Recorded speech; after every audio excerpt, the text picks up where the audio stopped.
का वीडियो काफ़ी इंपॉर्टेंट होने वाला है, क्योंकि देखिए आज का वीडियो एक कह सकते हैं कि हिडन टॉपिक का है, हिस्ट्री का। ये बहुत कम पढ़ाया जाता है दोस्तों, क्योंकि यहाँ से क्वेश्चन जो है ना एक या दो ही क्वेश्चन आता है और काफ़ी महत्वपूर्ण का ये क्वेश्चन होता है दोस्तों। जैसे कि लास्ट में मैंने दिल्ली सल्तनत को समाप्त किया हूँ, तो दिल्ली सल्तनत जब चल रहा था तो उस समय दोस्तों जो आसपास था, जैसे कि कर्नाटका हो गया, बीजापुर हो गया, बंगाल हो गया, गुजरात हो गया, कश्मीर हो गया, इस सब पे शासन चल रहा था। तो इन्हीं सब शासक के बारे में दोस्तों विस्तार से जानेंगे। काफ़ी महत्वपूर्ण टॉपिक है। एक क्वेश्चन एग्जाम के लिए काफ़ी महत्वपूर्ण हो जाता है कि क्वेश्चन आपके लिए महत्वपूर्ण होता है दोस्तों। तो इस वीडियो को कोई वीडियो में देना देखते हैं नहीं देखते हैं, लेकिन ये वीडियो काफ़ी आपको लास्ट तक देखना, क्योंकि यहाँ से जो है ना काफ़ी महत्वपूर्ण क्वेश्चन बनने होने वाला है आपके एग्जाम के लिए। पहला जो है दोस्तों यहाँ पे देखिए खानदेश है। अगर खानदेश के यहाँ से बात करें खानदेश की, तो ये ताप्ती नदी घाटी के क्षेत्र में मलिक राजा फारूकी ने 1399 ईस्वी में खानदेश नामक स्वतंत्र मुस्लिम राज्य की स्थापना किया था। याद रखिएगा ये दोनों फैक्ट, 1399 और ठीक है खानदेश की स्थापना किसने किया था, तो याद रखिएगा ये किया था मलिक राजा फारूकी ने। किसने किया था? मलिक राजा फारूकी ने किया था। याद रखिएगा इनके बारे में। मलिक राजा फारूकी यहाँ पर फारूकी वंश की स्थापना किया। खानदेश की राजधानी बुरहानपुर थी। कहाँ थी? खानदेश की राजधानी बुरहानपुर थी। याद करते जाइए साथ के साथ। असीरगढ़ का किला एक शक्तिशाली सैनिक अस्कंदवार था। अस्कंदवार मीन्स होता है सैनिक, अस्कंदवार मीन्स होता है सैनिक अड्डा था। ठीक है, कौन सा जगह था? असीरगढ़। और बुरहानपुर जो था, बुरहानपुर ये खानदेश की राजधानी हुआ करती थी। ठीक है ना। आदिल खान द्वितीय फारूकी वंश का प्रसिद्ध शासक था। ये किस वंश से था? आदिल खान द्वितीय, तो फारूकी वंश का ये शासक था। उसने गोंडवाना और गढ़मांडला की स्थापना किया था। फारूकी वंश के सभी सुल्तानों ने खान की उपाधि धारण किया था। क्या किया था? खान की उपाधि धारण किया था। इसलिए फारूकी साम्राज्य को खान देश यानी खानों का देश कहा जाने लगा। किस लिए कहा जाने लगा? यहाँ पे जितने भी शासक था ना, खान की उपाधि धारण किया था। ठीक है। मुगल सम्राट अकबर ने खान देश को 1601 ईस्वी में मुगल साम्राज्य में शामिल कर लिया था। अब आ जाइए मालवा। काफी महत्वपूर्ण है एग्जाम की दृष्टि से। मालवा जो है नर्मदा और ताप्ती नदी के बीच पठार पर मालवा का राज्य बसा हुआ था। कहाँ पे बसा हुआ था? ताप्ती और नर्मदा के बीच में मालवा का पठार है। ज्योग्राफी से भी क्वेश्चन याद रखिए, जो मालवा का पठार है ये ताप्ती और नर्मदा के बीचों बीच है। ठीक है। अलाउद्दीन खिलजी ने 1305 ईस्वी में मालवा राज्य पर अधिकार कर लिया था। किस पर अधिकार किया था अलाउद्दीन खिलजी ने? मालवा राज्य पर किया था 1305 ईस्वी में। 1401 ईस्वी में मालवा के स्वतंत्र संतुलन की स्थापना हुई हुसैन खां गौरी ने की थी, जिसे फिरोज शाह तुगलक ने अमीर के रूप में दिलावर खां की उपाधि प्रदान किया था। जो फिरोज तुगलक था, किसको दिलावर खां की उपाधि दिया था? तो ये हुसैन खां गौरी को दिया था। ठीक है ना। हुसैन खां गौरी ने धार को अपना प्रांतीय मुख्यालय बनाया था। धार को क्या बनाया था? अपना राजधानी इसको कह सकते हैं। ठीक है। 1406 ईस्वी में दिलावर खां का महत्वाकांक्षी पुत्र अल्प खां हुसंग शाह गद्दी पर बैठा। गुजरात के शासक मुजफ्फर शाह ने 1407 ईस्वी में मालवा पर आक्रमण करके हुसंग शाह को बंदी बना लिया तथा मालवा पर अधिकार कर लिया था। कब किया था? तो याद रखिएगा 1400, यहाँ पे मैं लिख देता हूँ 1407 में किया था मालवा पर आक्रमण। कौन किया था? मुजफ्फर शाह, और हुसंग शाह को बंदी बना लिया था। गुजरात से मुक्त होने के बाद हुसंग शाह ने मांडू को अपनी राजधानी बनाया। किसको राजधानी बनाया था? गुजरात से मुक्त होने के बाद हुसंग शाह ने मांडू को अपनी राजधानी बनाया। हुसंग शाह एक अत्यंत लोकप्रिय शासक था। उसने अनेक हिंदू राजपूतों को मालवा में बसने के लिए प्रोत्साहित किया। ठीक है। जौनपुर। अब आ जाइए जौनपुर। तुगलक वंश के फिरोज ने अपने चचेरे भाई एवं संरक्षक मोहम्मद जौन की स्मृति में जौनपुर की स्थापना किया था। तुगलक वंश के फिरोज शाह ने, ठीक है, फिरोज शाह तुगलक कहे इसको, चचेरे भाई एवं संरक्षक मोहम्मद जौन की स्मृति में इन्होंने जौनपुर की स्थापना किया था। जौनपुर नगर गोमती नदी के किनारे स्थापित किया गया था। किसके किनारे स्थापित किया गया था? गोमती नदी किनारे स्थापित। अब आ जाइए बीजापुर। काफी इंपॉर्टेंट है दोस्तों बीजापुर। तो देखिए बीजापुर 1489 में सूबेदार यूसुफ आदिल खान ने बीजापुर को स्वतंत्र घोषित करके आदिल शाही वंश की स्थापना किया।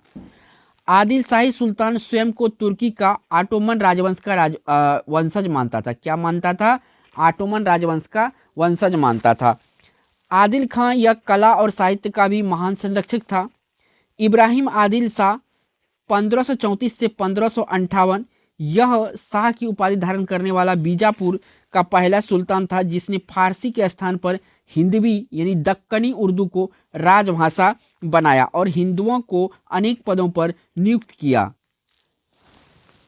अली आदिल शाह 1500, ये तो हो गया इसका, हाँ, बीजापुर का अगला शासक बना। इसकी शादी अहमदनगर, ये देखिए काफ़ी महत्वपूर्ण है यहाँ से, इसकी शादी अहमदनगर के हुसैन निजाम शाह की पुत्री चांद बीबी से हुआ था। इसे सूफी के रूप में भी जाना जाता है। ठीक है, याद रखिएगा, जो चांद बीबी है कहाँ की ये शासिका थी? अहमदनगर की शासिका थी। और ये किसकी बेटी थी? तो हुसैन निजाम की बेटी थी। याद रखिएगा, काफ़ी महत्वपूर्ण है। इब्राहिम आदिल शाह द्वितीय 1580 से 1627, वह एक महान विद्या प्रेमी और विद्या संरक्षक था। उसकी प्रजा उसे उदार दृष्टिकोण के कारण जगत गुरु की उपाधि से संबोधित करती थी। किसको? इब्राहिम आदिल शाह को क्या कहता था? जगत गुरु कहा जाता था। इसे अबला बाबा अथवा निर्धनों का मित्र कहा जाता था क्योंकि यह गरीबों की सहायता किया करता था। इब्राहिम आदिल शाह ने हिंदी संग्रह किताब ए नौरस की रचना किया था। ये किताब ए नौरस की रचना किसने किया था? इब्राहिम आदिल शाह ने किया था। इसके शासनकाल में फरिश्ता ने तारीख ए फरिश्ता नामक प्रसिद्ध ऐतिहासिक ग्रंथ की रचना किया था। आपको याद रखना है कि जो तारीख ए फरिश्ता, इसका रचना किसने किया था? फरिश्ता ने किया था। ठीक है, किसके शासनकाल में? इब्राहिम आदिल शाह के शासनकाल में। इब्राहिम आदिल शाह ने नौरसपुर नगर की स्थापना किया। कौन सा नगर का? नौरसपुर का, तथा उसे अपनी राजधानी बनाई। इब्राहिम आदिल शाह। इब्राहिम के बाद अगला शासक उसका पुत्र मोहम्मद आदिल शाह हुआ। कौन हुआ? मोहम्मद आदिल शाह बना। मोहम्मद आदिल शाह को गोल गुंबद में दफनाया गया था। कहाँ पे दफनाया गया था? गोल गुंबद में मोहम्मद शाह को दफनाया गया था। काफी इंपोर्टेंट है। गोल गुंबद भारत का सबसे बड़ा गुंबद है, तो ये भी साथ के साथ आपको याद रखना है। 1686 ईस्वी में बीजापुर का एक स्वतंत्र राज्य के रूप में अस्तित्व समाप्त हो गया जब उसे मुगल बादशाह औरंगजेब ने जीतकर अपने साम्राज्य में मिला लिया था। किसका? बीजापुर का। कब समाप्त हुआ था इसका? तो 1668 में इसका स्वतंत्र राज्य का अस्तित्व खत्म हो गया। अब आ जाइए कश्मीर पर। 1301 ईस्वी में सुहादेव नामक एक हिंदू ने कश्मीर में हिंदू राज की स्थापना किया था। कौन सा हिंदू राज का स्थापना किसने किया था? सुहादेव नामक एक हिंदू ने किया था। ठीक है, कश्मीर में शाहमीर 1339 से 1340 ईस्वी में प्रथम मुस्लिम वंश का स्थापना किया था। किसने किया था? शाहमीर ने किया था। 1339 से 40 में प्रथम मुस्लिम वंश की स्थापना की थी। शाहमीर शमसुद्दीन शाह मीर के नाम से गद्दी पर बैठा। किस नाम से गद्दी पर बैठा था? शाहमीर शमसुद्दीन गद्दी पर शमसुद्दीन शाह मीर के नाम से गद्दी पर बैठा था। इसने अपनी राजधानी इंदरकोट में स्थापित किया था। कहाँ पे किया था? इंदरकोट में अपनी राजधानी स्थापित। अलाउद्दीन ने राजधानी इंदरकोट से हटाकर अलाउद्दीनपुर यानी श्रीनगर में स्थापित किया। किसने किया था? अलाउद्दीन ने किया था। जैन उल आबदीन काफी महत्वपूर्ण है एग्जाम की दृष्टि से। 1400 ईस्वी में अगला शासक के रूप में सिंहासन पर बैठा। इसकी धार्मिक सहिष्णुता के कारण इसे कश्मीर का अकबर कहा गया। किसे कहा गया था? कश्मीर का अकबर, जैनुल आबदीन को।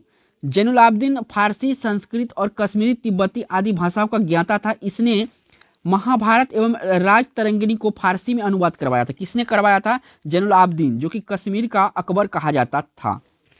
अकबर ने कश्मीर को 1528 ईस्वी में मुगल साम्राज्य में मिला लिया था। कब मिलाया था? तो 1528 ईस्वी में मुगल साम्राज्य में मिला लिया था। तो यहाँ पे दोस्तों अकबर नहीं होगा, यहाँ पे आपका उस समय शासन किसका था? थोड़ा गलती हो गया है। उस समय जो शासन था यहाँ पर तो उसका था बाबर का। तो बाबर किया होगा यहाँ पे। ठीक है, बाबर। ठीक है, चलिए अगला बंगाल। बंगाल इख्तियारुद्दीन मोहम्मद बिन खिलजी ने बंगाल को दिल्ली सल्तनत में मिलाया था। किसने मिलाया था? इख्तियारुद्दीन मोहम्मद बिन खिलजी ने बंगाल को दिल्ली में मिलाया था। गयासुद्दीन तुगलक ने बंगाल को 3 भागों में विभाजित किया था। लखनौती, जिसे उत्तर बंगाल कहा जाता था, सोनार गांव पूर्वी बंगाल कहा जाता था, और तथा सतगांव, जिसे दक्षिण बंगाल कहा जाता था। हाजी इलियास ने 1345 ईस्वी में बंगाल के विभाजन को समाप्त कर शमसुद्दीन इलियास शाह के नाम से बंगाल का अगला शासक बना। किसने बना बंगाल का अगला शासक? शमसुद्दीन इलियास शाह ने बना। 1364 ईस्वी में सुल्तान सिकंदर शाह ने पांडवा में आदीना मस्जिद का निर्माण कराया था। याद रखिएगा, जो पांडवा में आदीना मस्जिद है इसका निर्माण सुल्तान सिकंदर शाह ने किया था, और ये किया था 1364 ईस्वी में। कब किया था? 1364 ईस्वी में किया था। इसको भी याद। बंगाल का शासक गयासुद्दीन आजम शाह अपनी न्यायप्रीतिया के लिए प्रसिद्ध था। अलाउद्दीन हुसैन शाह जो कि 1493 से लेकर 1518 ईस्वी तक शासन किया था, ये राजधानी को पांडवा से गोड़ स्थानांतरित किया था। कहाँ से कहाँ किया था? पांडवा से गोड़ स्थानांतरित किया था। राजधानी कौन किया था? अलाउद्दीन हुसैन शाह किया था। महाप्रभु चैतन्य अलाउद्दीन के समकालीन थे। किसके समकालीन थे? अलाउद्दीन के समकालीन थे महाचैतन्य प्रभु। और ये याद रखेगा बंगाल से संबंध रखते थे। किससे? बंगाल से ये संबंध रखते थे, पूछा जाता है एग्जाम में। अलाउद्दीन ने सत्यपीर नामक आंदोलन की शुरुआत की थी। कौन सा? सत्यपीर नामक आंदोलन की शुरुआत अलाउद्दीन ने की थी। मालाधार बसु ने अलाउद्दीन के शासनकाल में ही कृष्ण विजय की रचना कर गुणराज खान की उपाधि धारण की थी। कौन सा? गुणराज खान की उपाधि किसने धारण की थी? तो मालाधार बसु ने किया था। किसके शासनकाल में? अलाउद्दीन के शासनकाल में। इनके बेटे को सत्यराज खान की उपाधि दी गई थी। किसके बेटे को? तो मालाधार बसु के खान को। अगला जो है, नासिरुद्दीन नसरुत शाह ने गोड़ में बड़ा सैना और कदम रसूल मस्जिद का निर्माण करवाया। मेवाड़ गुहिलोत वंश का एक शाखा सिसोदिया वंश के हमीर देव ने मोहम्मद बिन तुगलक को हराकर पूरे मेवाड़ को स्वतंत्र करा लिया था। किसने? सिसोदिया वंश के शासक था हमीर देव, जो कि मोहम्मद तुगलक को हराकर पूरे मेवाड़ को स्वतंत्र करा लिया था। राणा कुंभा 1488 ईस्वी में चित्तौड़ में एक विजय स्तंभ की स्थापना किया था। याद रखिएगा, जो राणा कुंभा था, इन्होंने 1488 ईस्वी में विजय स्तंभ की स्थापना किया था। खानवा का युद्ध 1527 ईस्वी में राणा सांगा और बाबर के बीच हुआ था। किसके बीच हुआ था? ये पूछा जाता है। तो जो 1527 का युद्ध था राणा सांगा और बाबर के बीच हुआ था, जिसमें बाबर की विजयी हुआ था। ये भी पूछा गया है किसकी विजयी हुआ था? बाबर की विजयी हुआ। 1576 ईस्वी में हल्दी घाटी का युद्ध राणा प्रताप और अकबर के बीच हुआ, जिसमें अकबर की विजयी हुआ। कब हुआ था? तो 1576 ईस्वी में हुआ था हल्दी घाटी का युद्ध। मेवाड़ की राजधानी चित्तौड़गढ़ थी। कहाँ थी मेवाड़ की राजधानी? चित्तौड़गढ़ थी। जहांगीर ने मेवाड़ को मुगल साम्राज्य में मिलाया था। किसने मिलाया था? जहांगीर ने मिलाया था। तो दोस्तों इस वीडियो में इतना ही बताएंगे दोस्तों। और आज का जो काफ़ी वीडियो इंपॉर्टेंट था दोस्तों, तो इस इंपॉर्टेंट वीडियो को एक लाइक जरूर बनता है दोस्तों, और लाइक के साथ साथ सब्सक्राइब जरूर करें अगला वीडियो देखने के लिए दोस्तों। Thanks for watching.